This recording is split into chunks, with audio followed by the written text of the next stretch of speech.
Hello friends, ഇന്നത്തെ പുതിയ വീഡിയോയിലേക്ക് എല്ലാവർക്കും സ്വാഗതം. പൊട്ടൻതെയ്യത്തെക്കുറിച്ച് അറിയാത്തവരായിട്ട് ആരും തന്നെ ഉണ്ടാവില്ലെന്ന് തോന്നുന്നു.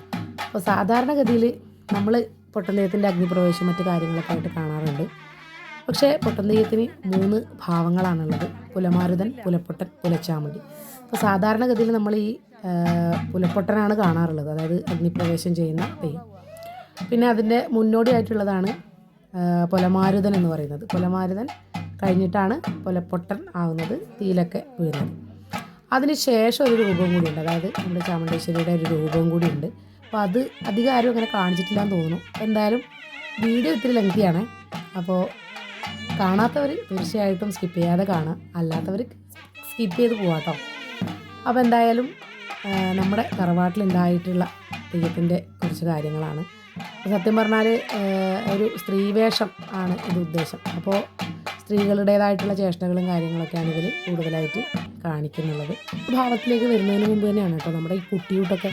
അതായത് അതും വളരെ രസമാണ് കേൾക്കാനൊക്കെ, നന്നായിട്ട് തമാശയൊക്കെ പറഞ്ഞ് വേറൊരു അത് കഴിഞ്ഞതിന് ശേഷമാണ് ഈ ഒരു രൂപത്തിലേക്ക് എത്തുന്നത്.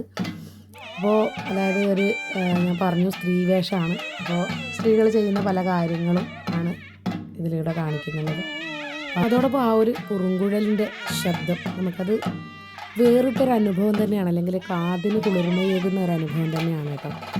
അപ്പോൾ തെയ്യത്തിൻ്റെ സഹായി, ഒരുമിച്ചുള്ള സഹായി തോറ്റം ചൊല്ലുന്നുണ്ട്. അപ്പോൾ ആ ചൊല്ലുന്ന തോറ്റത്തിൻ്റെ അതേ കാര്യമാണ് ഈ കുറുങ്കുഴലിലൂടെ മനോഹരമായിട്ട് വായിക്കുന്നത്.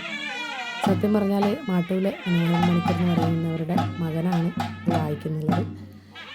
ഒരു അനുഗ്രഹീത കലാകാരൻ തന്നെയാണ് കേട്ടോ. അപ്പോൾ എല്ലാവരും കലാകാരന്മാർ തന്നെയാണ്, പക്ഷേ ഇതൊക്കെ വേറിട്ടൊരു അനുഭവമായിരുന്നു നമുക്കും. അതുകൊണ്ടാണ് കേട്ടോ ഞാൻ പറഞ്ഞത്. എന്തായാലും എല്ലാവരെയും ദൈവം രക്ഷിക്കട്ടെ. അപ്പോൾ നമ്മുടെ വീഡിയോ കണ്ടുകൊണ്ടിരിക്കുന്ന എല്ലാവരും തന്നെ നമ്മുടെ ചാനലൊന്ന് സബ്സ്ക്രൈബ് ചെയ്യുക. അതുപോലെ തന്നെ അതിനോട് തൊട്ടടുത്തുള്ള ബട്ടൺ ഓൺ ചെയ്ത് കഴിഞ്ഞാൽ നമ്മൾ വരുന്ന വീഡിയോസും കാര്യങ്ങളൊക്കെ നിങ്ങൾക്ക് കാണാൻ പറ്റും. അതുപോലെ നിങ്ങളുടെ വിലപ്പെട്ട അഭിപ്രായങ്ങളും നിർദ്ദേശങ്ങളൊക്കെ ഒന്ന് അറിയിക്കുക കേട്ടോ. കാരണം നമ്മുടെ എന്താ പറയണ്ടേ, ചാനലിൻ്റെ വളർച്ചയ്ക്ക് നിങ്ങളുടെ തീർച്ചയായിട്ടുള്ള സപ്പോർട്ട് നമുക്ക് ആവശ്യമാണ്. അപ്പോൾ ഇതുവരെ തന്നുകൊണ്ടിരിക്കുന്ന സപ്പോർട്ട് ഇനിയും ഉണ്ടാവണം.